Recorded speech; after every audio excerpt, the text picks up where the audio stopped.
ጤና ይስጥልን የከበረ ሰላምታችን በመላው ዓለም ሆናችሁ ቃል ስፖርት ዩቲዩብ ቻናላችንን ለምትከታተሉ ውድ አድማጮቻችን ሁሉ ይድረስ ብለናል። ከእናንተ ከሆነው ቃል ስፖርት ዩቲዩብ ቻናል ለዚህም ሰዓት መራርጠን ከታማኝ የዜና ምንጮቻችን አረጋግጠን ይዘንላችሁ የመጣነውን ስፖርታዊ ጥንቅሮች በቅደም ተከተል እያጋርናችሁ ቆይታ የምናደርግ ይሆናል። እስከ ፕሮግራማችን ፍጻሜ ቆዩ።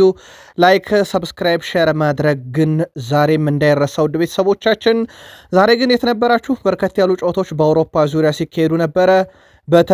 በተለይም የደረጃ ሰንጠረዥ ላይ በትልቁ ሲጠበቁ የነበሩ የአውሮፓን ትኬት ለመቁረጥ ጨዋታዎች ነበሩ። ከዛ ውጭም በግለሰብ ደረጃ ወይም በተጫዋች ደረጃ የሚጠበቁ አንዳንድ እውነቶች ነበሩ።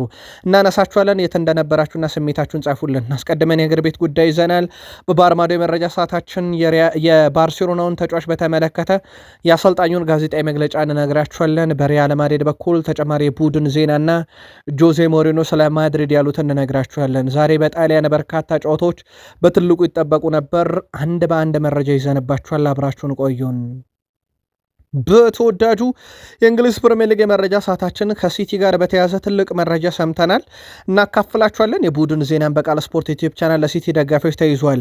በቼልሲ የመረጃ ሰዓታችን የቼልሲው አዲሱ አሰልጣኝ ጋዜጣዊ መግለጫ ሰጥቷል። የቼልሲውን አዲስ አሰልጣኝ ጋዜጣዊ መግለጫ በቃል ስፖርት ዩቲዩብ ቻናል ትከታተሉታላችሁ።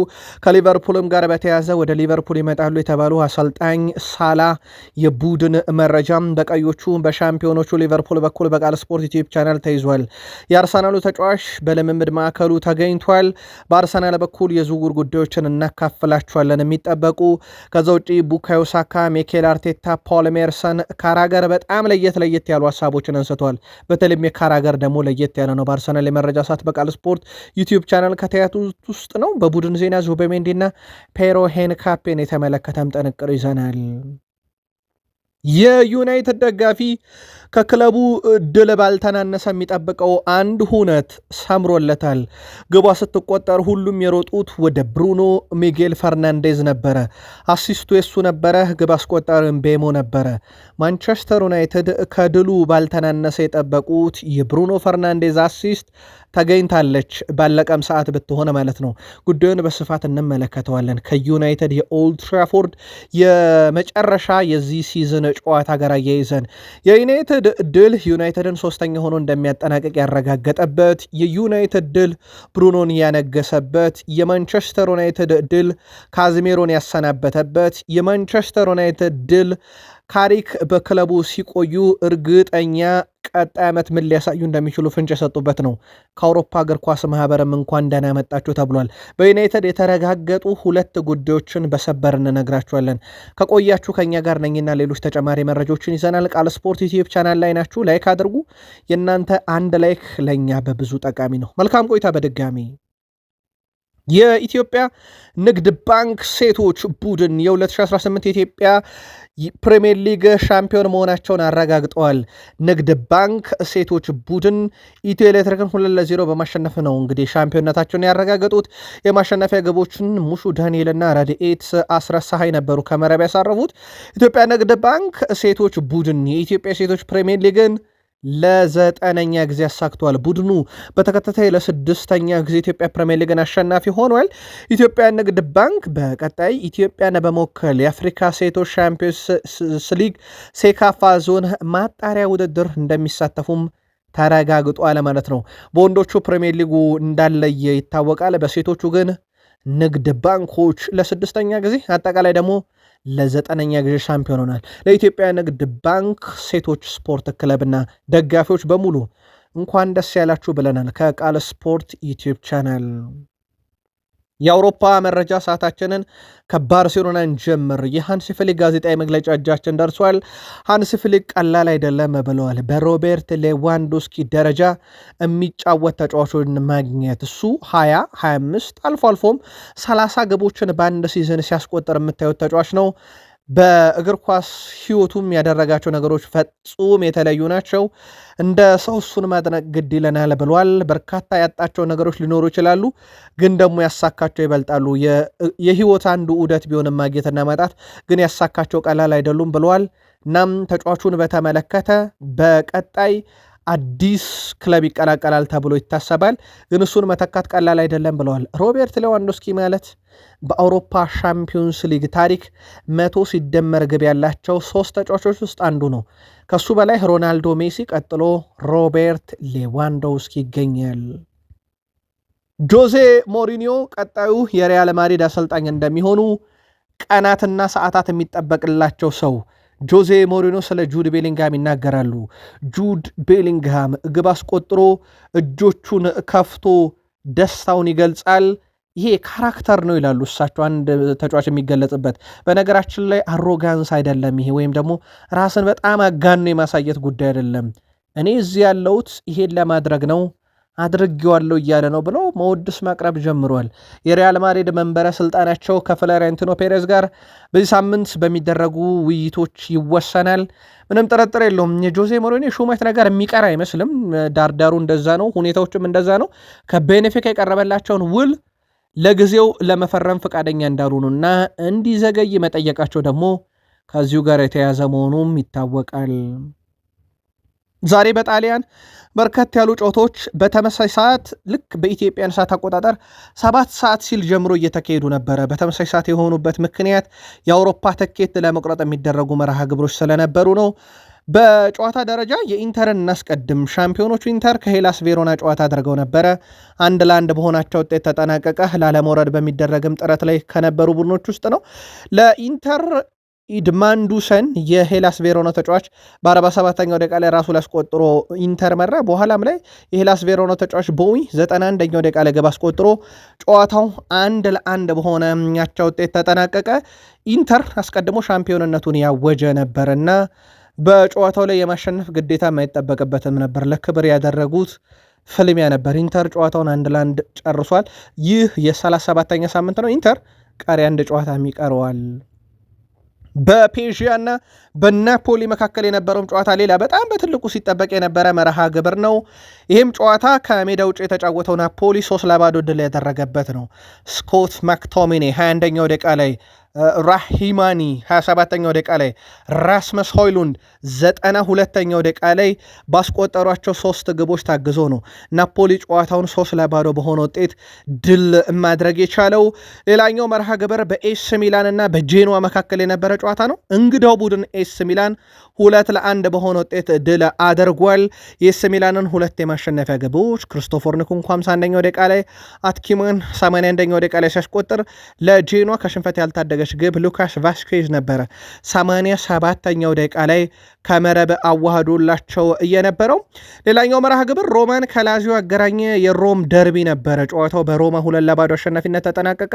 ማንቺኒ 40ኛውና 66ኛው ደቂቃ ላይ ባስቆጠሯቸው ግብ ነው ናፖሊ በጣም ወሳኝ የተባለ ድል ያሳካው። በጣም ያልተጠበቀ ውጤት ዩቬንቱስ ከፊዮረንቲና ያደረጉት ጨዋታ ነበረ። ጨዋታው በፊዮረንቲና ድል አድራጊነት ተጠናቋል። ፊዮረንቲና በዚህ ዓመት በጣም ጥቂት ድል ካላቸው ቡድኖች ውስጥ አንዱ ሆኖ ዩቬንቱስን አጣብቂኝ ውስጥ ከቶታል። በ37ኛ ሳምንት 2-0 ፊዮረንቲና ሲያሸንፍ ኑዱ 34ኛው ደቂቃ ላይ፣ ማንዱጋራ በ83ኛው ደቂቃ ላይ ሁለቱን የፊዮረንቲና የድል ግቦች አስቆጥረው ዩቬንቱስ አጣብቂኝ ውስጥ ገብቷል። ከዛ ውጭ የሴስክ ፋብሬጋሱ ቡድን ኮሞ በጣም ወሳኝ የተባለ ድል አሳክቷል። ሴስክ ፋብሬጋሱ ቡድን ኮሞ 1-0 ያሸነፈው አልቤርቶ ሜሪኒዮ ነው። 58ኛው ደቂቃ ላይ ኳስና መረብን አገናኝቶላቸው ባለድል የሆኑት። ውጤቶቹ ምን አመጡ የሚለውን ከተመለከትን ናፖሊ 3-0 አሸንፎ በ73 ነጥብ ሁለተኛ፣ ኤስ ሚላን 2-1 አሸንፎ በ70 ነጥብ ሶስተኛ፣ ሮማ 2-0 ማሸነፉን ተከትሎ በ70 ነጥብ ወደ አራተኛ መጥቶ የሻምፒዮንስ ሊግ ደረጃ ላይ ሲገኝ፣ ኮሞ 1-0 ማሸነፉን ተከትሎ በ68 ነጥብ አምስተኛ መጥቷል። ኤሮፕ ሊግ ነው። በዩቬንቱስም በኩል 2-0 ተሸንፎ በ68 ነጥብ ወደ 6ኛ ተንሸራቷል።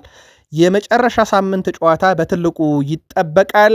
ማን ሻምፒዮንስ ሊግ ትኬትን ይቆርጣል የሚለው አሁንም በጣሊያን ሴሪ በትልቁ ይጠበቃል። አስቀድሞ ኢንተር ሻምፒዮን ሆኖ ሻምፒዮንስ ሊግ ትኬትን ቆረጠ። ዛሬ ናፖሊ ድል ማድረጉን ተከትሎ ሻምፒዮንስ ሊግ ትኬቱን ቆረጠ።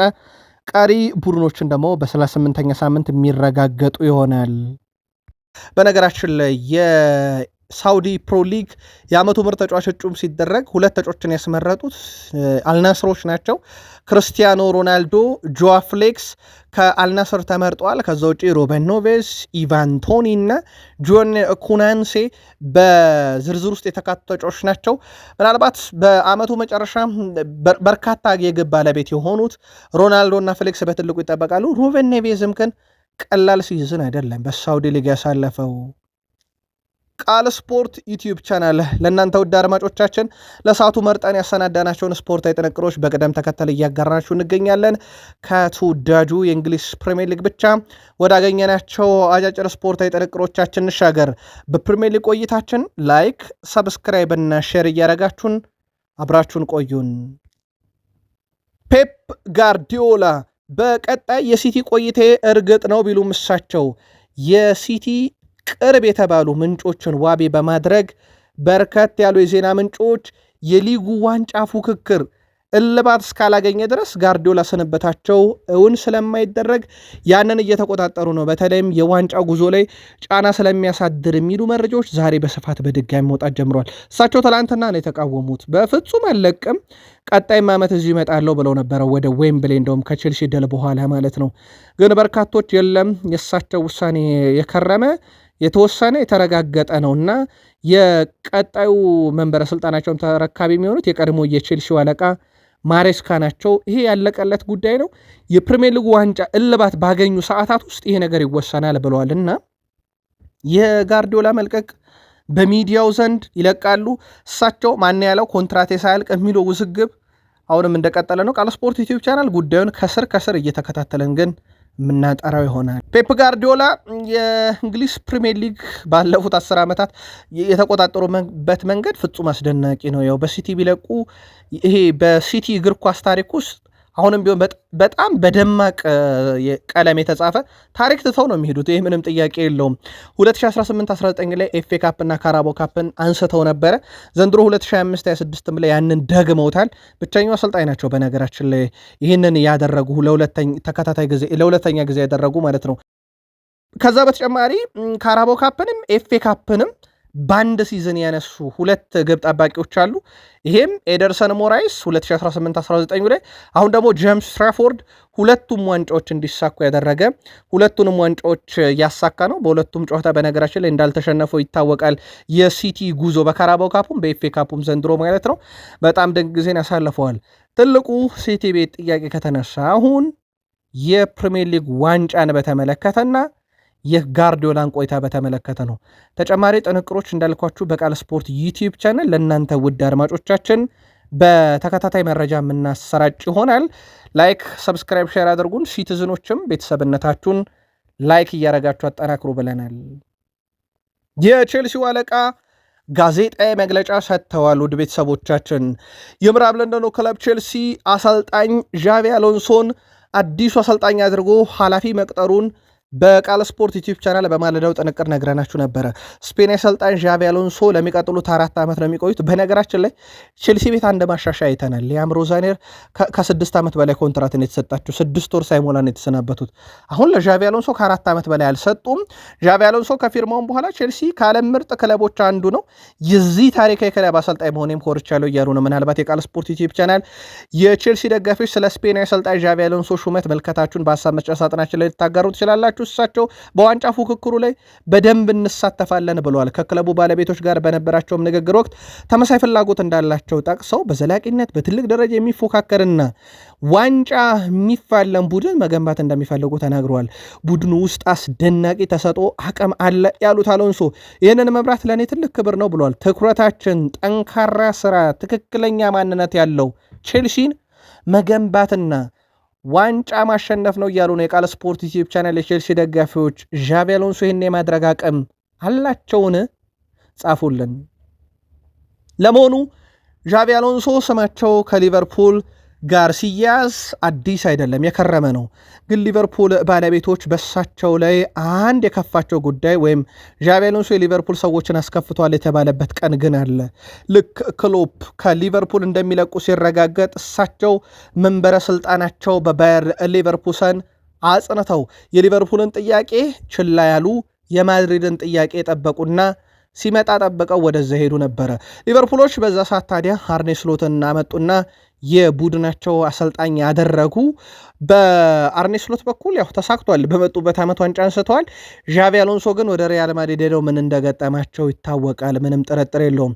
ከዚህ ጋር በተያያዘ ውድ ቤተሰቦቻችን ሊቨርፑሎች እሳቸውን ወደ ቡድኑ የማምጣት እድልን ዘንድሮ ያልተጠቀሙበት አንድም ከዛ ጋር ነው እየተባለ ይገኛል።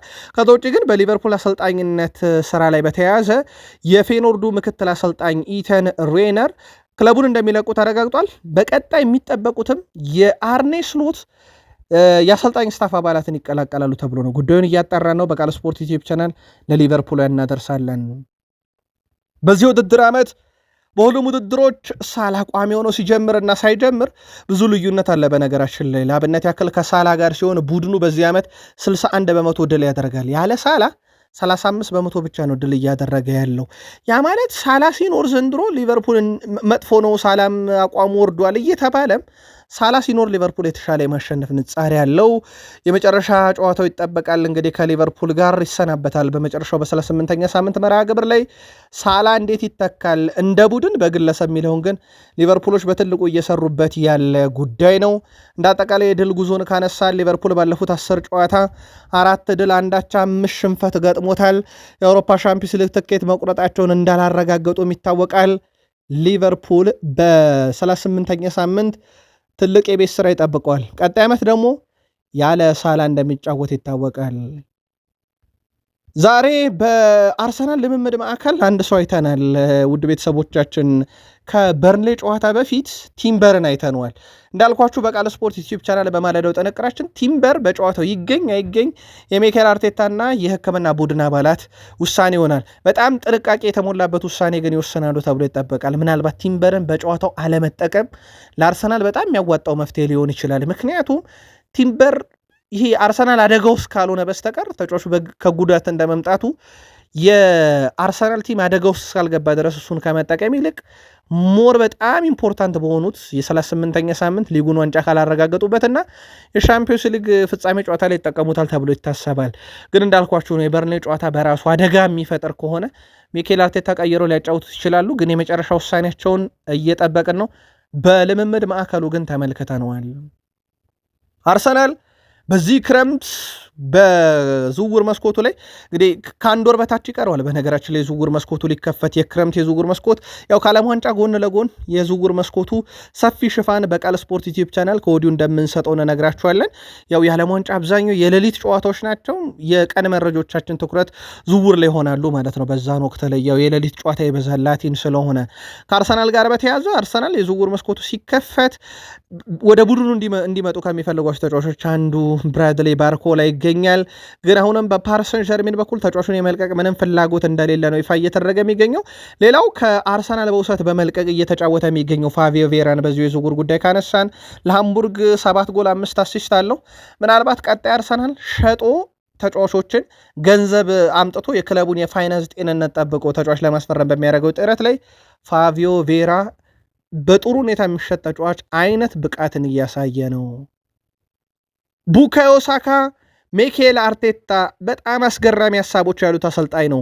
ከሱ ጋር ብዙ ሀሳቦችን ተለዋውጠናል። የሚያነሳቸው ሀሳቦችም ሁላችንም እንስማማበታለን። እውነት ያን ያህል አሳማኝ ሰው ነው ይላል።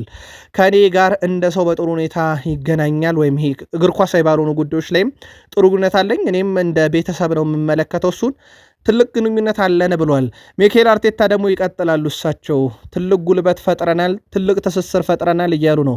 ሚኬል አርቴታ የበርሌ ጨዋታ የለንደኑ ክለብ ደጋፊዎች የቡድን አውቶቡስ በደመቀ ሁኔታ ለመቀበል ለሚያደርጉት ዝግጅትም አመስግነው አርሰናል ደጋፊዎቹ የምታደርጉት ነገር በሙሉ ትልቅ አቅምና ጉልበት እየፈጠረልን ነው፣ ለበርሌው ጨዋታ እንድንዘጋጅ ያደረጋችሁበትን መንገድ ትልቅ ነው፣ ባሱ ሲመጣ ለመቀበል ያሰባችሁበትን መንገድ አውቄያለሁኝ፣ ለዚህ ልትመሰገኑ ይገባል ብለዋል።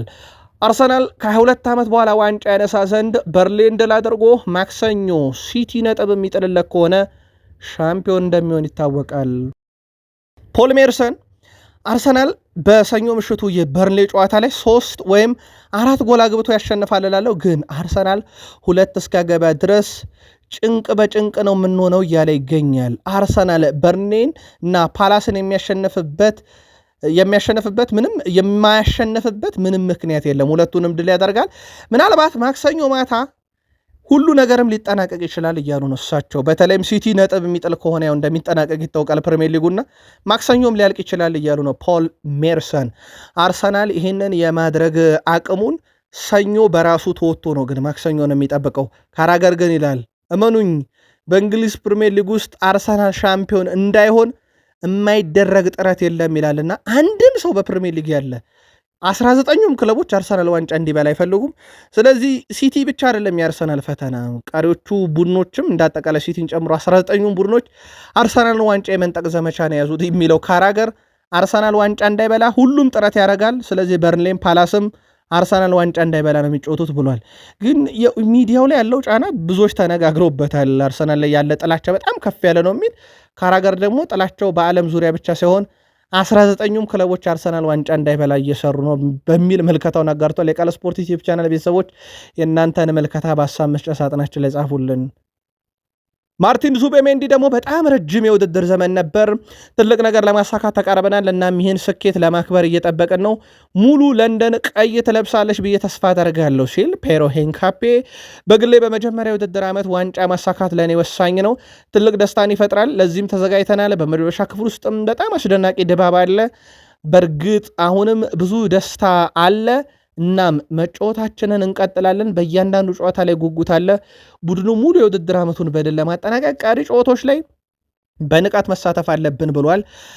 አርሰናል የዘንድሮ የውድድር ዓመትን ውብ በሆነ መንገድ ለማጠናቀቅ 3 ጨዋታ ብቻ ድል ማድረግ በቂው ነው።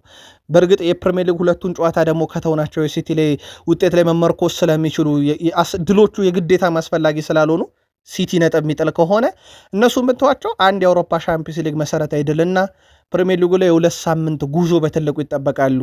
እነ ፔሮ ሄንካፔ እና ዙቤሜንዲም ለትልቅ ነገር ተዘጋጅተናል፣ ለንደን ቀይ ናት እያሉ ነው። ያቀሏታል የሚለው ደግሞ በቀናቶች ውስጥ ይወሰናል። ፕሪሚየር ሊጉ ቀጣይ ሳምንት ሙሉ ለሙሉ እንደሚጠናቀቅ ይታወቃል።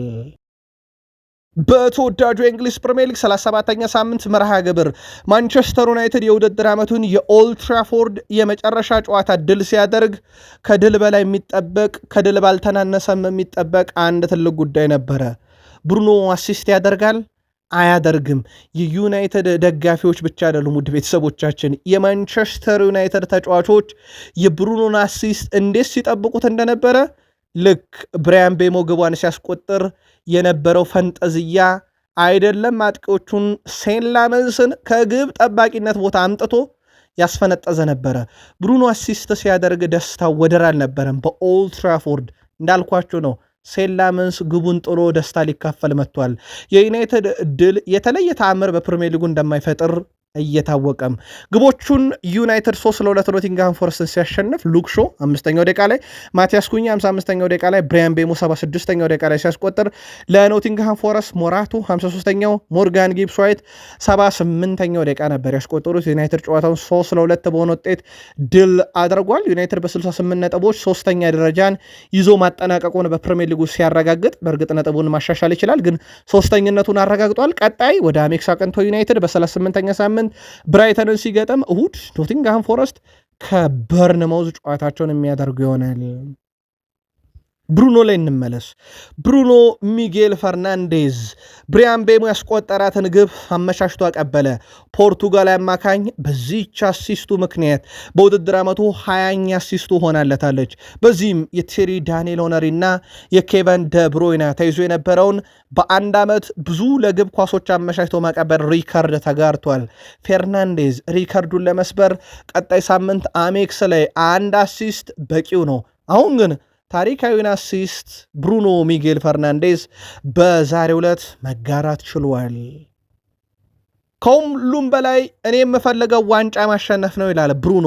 ፖርቱጋላዊ አማካይ ብሩኖ ፈርናንዴዝ ሰዎች ለስራው ለሰራነው ነገር እውቅና መስጠታቸውን እንዳስደሰተው ተናግሮ ከሁሉም በላይ እኔ የምፈልገው ዋንጫ ማሸነፍ ነው፣ ነገር ግን ስራዬ በብዙ ሰዎች እውቅና ሲያገኝ በማየቴ በጣም ደስ ብሎኛል ሲል ተደምጧል። ከጨዋታው በኋላ ብዙ ተጫዋቾች የዓመቱ ምርጥ ሽልማት ይገባዋል እያሉ እየተናገሩ ነው፣ እነኝንም ማመስገን አለብኝ ብሏል። አክሎም ተጫዋቾች ያቀበልኳቸውን ኳስ ለማስቆጠር የቻሉትን አድርገዋል ያለ ሲሆን እስካሁን ባቀበልኳቸው ኳስና በድሉ ደስተኛ ነኝ ያለ ሲሆን ብሩኖ ዛሬ ግን በርካታ የዩናይትድ ደጋፊዎች ምናልባት በብሪያን ቤሞ ሳይናደዱ አልቀሩም። የብሩኖ ፈርናንዴስን የተወሰኑ አሲስቶች ያመከነው እሱ ነበረ፣ ሞር ያመከነበት እሱ ነበረ። በእርግጥ ዜርኪዝም አንድ አጋጣሚ ላይ በትልቁ ሊጠቀምበት የሚችል አጋጣሚ ነበረ፣ ግን ብሪያን ቤሞ ላይ ሳይናደዱ አይቀርም ዩናይትድ ደጋፊዎች። ምናልባት በቃል ስፖርት ዩቲዩብ ቻናል ቤተሰቦቻችን ዛሬ ብሩኖ አሲስት ባያደርግ ወይ አሲስቱ ባይሳካ በማን ነበር የምትናደዱት? ጻፉልን። ከዛ ውጭ ብሩኖ ፈርናንዴስ ከኦማር ቤራዳም 20 የፕሪሚየር ሊግ አሲስት ላይ በመድረሱ ምክንያት ሽልማት ተበርክቶለታል። በቁጥር እንግለጸው ብሩኖን። ዛሬ ብሩኖ 86 ኳስ ነካ፣ ቀዳሚ ነው። ሶስተኛ የሜዳ ክፍል ላይ 32 ኳስ አቀበለ፣ ቀዳሚ ነው። ተቃራኒ ቡድን ውስጥ 10 ኳስ ነካ፣ ቀዳሚ ነው። 8 የግብ ዕድል ፈጠረ፣ ይሄ በአንድ ጨዋታ ላይ ነው፣ ቀዳሚ ነው። ይሄ ሁሉ የግብ ዕድል ፈጥሮ ስንት አሲስት አለው ካላችሁ አንድ ብቻ ነው። በማን ተናደዳችሁ ታዲያ? በባከኑት 7 ኳሶች ጻፉልን። ከዛ ውጪ ብሩኖ ሚጌል ፈርናንዴዝ በአንድ ጨዋታ ላይ 8 የግብ ዕድሎችን ሲፈጥር ግን ይሄ መጀመሪያው አይደለም። ባለፈው ማርች ወር ላይ ኒካስል ላይ አድርጎት ነበረ። ከዛ ውጭ ሪያን ሼርኪም 8 የግብ ዕድሎችን በበርንሌይ ጨዋታ ባለፈው ኤፕሪል ወር ላይ አድርጎ ነበር። ብሩኖ ለየት የሚያደርገው በዚህ ዓመት ለሁለተኛ ጊዜ ነው በአንድ ጨዋታ 8 የግብ ዕድሎችን የፈጠረ። የብሩኖ ቁጥሮች ይቀጥላሉ፣ እንዲህ ብቻ ተብለው የሚገለጹ አይደሉም። ግን በብሩኖ 20 በላይ አሲስት አለመድረስ ዛሬ ማን ነበር ተወቃሽ የምትሉት? ግን ጻፉልን።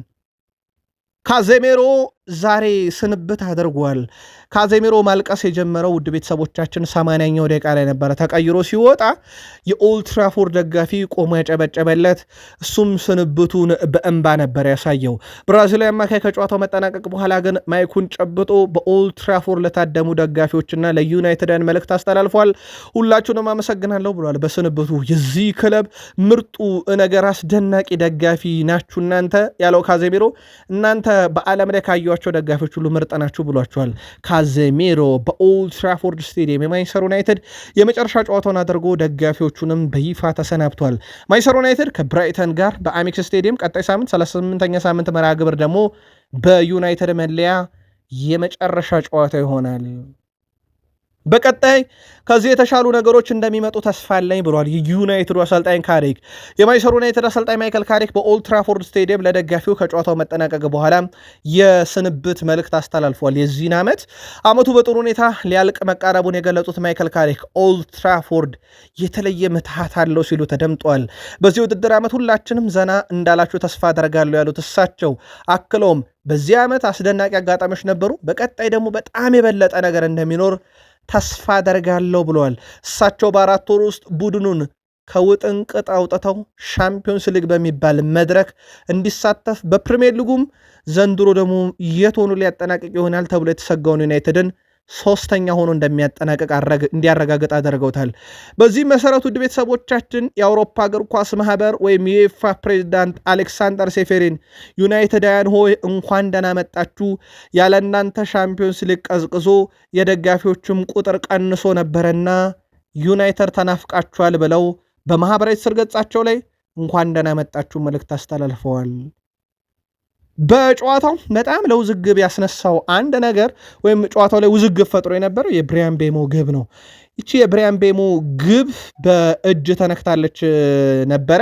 በኋላም ያው በእጅ መነካቷ ተረጋግጧል። ግን በእጅ የተነካበትን መንገድ እንግዲህ ቫር ዳኞች መጨረሻም ላይ የጨዋታው አልቢትር የራሳቸው እንዲወስኑ ተወስኖ እሳቸው የእጅ ንክኪው የግቧን መቆጠር የሚያሸር አይደለም ብለው እንዳጸደቁ ይታወቃል። የዩናይትድ የቀድሞ ተጫዋች ነው ጋሪ ኔቭል ምን ሲሆን የኮስ ጸደቀ እያለ ነው። የቀድሞ ዩናይትድ ተጫዋች ጋሪ ኔቭል ማንቸስተር ዩናይትድ ያስቆጠረው የብሪያን ቤሞ የማቲያስ ኩኛ ግብ ፈጽሞ መሻር ነበረበት ብሏል። የቫር ውሳኔ በጣም ያስቃል ያለው ጋሪ ኔቭል ብሪያን ቤሞ ኳሷን በእጁ ነክቷል፣ ግልጽ እኮ ነው ይላል። ክስተቱ ለ3 ደቂቃ ታየ። ዳኛው በድጋሜ ለተጨማሪ ደቂቃ አዩት። ያየሁት ነገር ማመን አልችልም፣ ጸድቋል ሲሉ ብለዋል። በእጅ ኳስ ነው፣ ይህ የእጅ ኳስ ነው፣ በዚህ ምንም ጥርጥር የለኝም። ምን ማለት እንዳለብኝ ባላውቅም ለቀድሞ ክለቤ የማቲያስ ኩኛ ግብ መጽደቅ አስገርሞኛል ብሏል። ምናልባት ግቦቹን ያስቆጠሩት አንደኛው ብራያን ቤሞ አንደኛው ማቲያስ ኩኛ ነው። ሁለቱም 10 ግቦች ላይ ደረሱ። ቤንያሚን ሼሽኮ አስቀድሞ 11 ደርሷል። ያ ማለት ባለፈው ዓመት ዩናይትድ ያስፈረማቸው 3 የማጥቃት ክፍል ተጫዋቾች በጣምራ 31 ጎል አስቆጥረዋል። ሶስቱም 10 ሲደመር ግብ ላይ ደርሰዋል። ይሄ በጣም አስደናቂ ሪካርድ ያደርገዋል በመጡበት ዓመት ላይ። ሌላው በዩናይትድ 400 ጨዋታ በሜዳቸው ኦልድ ትራፎርድ ከረፍት በፊት መርተው አልተሸነፉም። 1984 ብንሄድ ዩናይትድ አንድ ብሎ ይጀምራል። አንድን ጨዋታ ከረፍት በፊት መምራት 365ቱን ድል 35ቱን አቻ ወጥቶ አንድም ጨዋታ ሽንፈት የሚባል ነገር አልገጠመው። ማንቸስተር ዩናይትድ በመጀመሪያ አጋማሽ ከረፍት በፊት መርተው ማለት ነው። በጣም ድንቅ ጉዞን እንዲያደርጉም የማይክል ካሪክ ሚና እዚህ ላይ ብቻ ሳይሆን እንደ አጠቃላይ ከነ ፈርጊ ዘመን ጀምሮ የነበረ በጣም ትልቅ የሚባል ሪካርድ ነው። ምናልባት ጨዋታው ላይ ስላለን አንድ ማንሳት የሚጠበቅብን ነገር ውድ ቤተሰቦቻችን ኤሊዮት አንደርሰንን በርካታ ዩናይትድያን ዛሬ ያዩታል ብዬ አስባለሁ። ምክንያቱም ከዩናይትድ ጋር ስሙ ሲያዝ የነበረ ተጫዋች ነው። በጨዋታው ላይ በጣም ድንቅ ነበረ። ውድ ቤተሰቦቻችን ሁለቱም ጎሎች ሲቆጠሩ አሲስት ያደረጋቸው እሱ ነው ዩናይትድ ላይ እና የተጫዋቹ የጥራት ደረጃ ፍጹም አስደናቂ የሚባል መሆኑን ተመልክተናል። ቀጥሎ በምንነግራችሁ ቁጥሮች በሜዳ ላይ ቀዳሚ ነው። በኖቲንግሃም ፎረስት በኩል ማለት ነው 106 ኳስ በላይ ነክቷል። 68 ኳሶችን በትክክል አቀብሏል። 14 ኳስ ሶስተኛ የሜዳ ክፍል ላይ ያቀብሏል። 9 ኳሶችን ከዩናይትድ ቅብብሎች አጨናግፏል። 9 1-1 ፍልሚያዎችን አሸንፏል። በርካታ ክሮስ አድርጓል። በርካታ ኳስ አቋርጧል። በርካታ የቅጣት ምት አስገኝቷል። 2 አሲስቶችን አድርጓል። ይሄ ፍጹም የተለየ እንቅስቃሴ ነበረ በተጫዋቹ በኩል። የዩናይትዶች በሚፈልጉት ተጫዋች ስለነበረ በደንብ ያዩታል ተብሎ ይጠበቃል። በዩናይትድ በኩል ሌላኛው ሰበር መረጃችን ወደ ቤተሰቦቻችን ናፖሊ በአውሮፓ ሻምፒዮንስ ሊግ መሳተፉን ተከትሎ ራስመስ ሆይሉንድ በክለቡ መቆየቱ ተረጋግጧል። ናፖሊ በሻምፒዮንስ ሊግ መሳተፉ ተከትሎ ራስመስ ሆይሉንድ በክለቡ በቋሚነት የሚቀጥል ይሆናል። በውሰት ውሉ ናፖሊ ሻምፒዮንስ ሊግ ከገባ ሆይሉንድን በቋሚነት የማስፈረም አንቀጽ በግዴታ መልክ ተካቶ ነበረ። ማንቸስተር ዩናይትድ ከዝውውሩ 43 ሚሊዮን ፓውንድ ይቀበላል። ሉካኮን ይለቃሉ ተብሎም እየተጠበቀ እንደሆነ ይታወቃል። በእርግጥ የናፖሊ ፕሬዚዳንት እኛ ሆይሉንድን ቋሚ የምናደርገው ሻምፒዮንስ ሊግ ስለምንገባ ሳይሆን እሱ ስለሚያስፈልገን ነው ማለታቸው ይታወቅ ነበረ። ስለዚህ የቋሚነቱን በአንቀጹ ሕግ መሰረትም ተሟልቷል። ሌላው በዩናይትድ በኩል የሚጠበቅ ሌላ አጥቂ አለ፣ ጄጄ ጋብርኤል። የ15 ዓመቱ ጄጄ ጋብርኤል ዓመቱን በ30 የግብ አስተዋጽኦ ጨርሷል። ቀጣይ ዓመት በዋናው መለያ እንመለከተዋለን ተብሎ ይታሰባል። ያው በዋናው ቡድን ማለት ነው። የዩናይትድ ደጋፊዎች የዛሬ ውሏችሁን በጥቂቱ ጻፉልን። እኛ እዚህ ጋር እናብቃና ጠዋት እንገናኝ። መልካም ምሽት።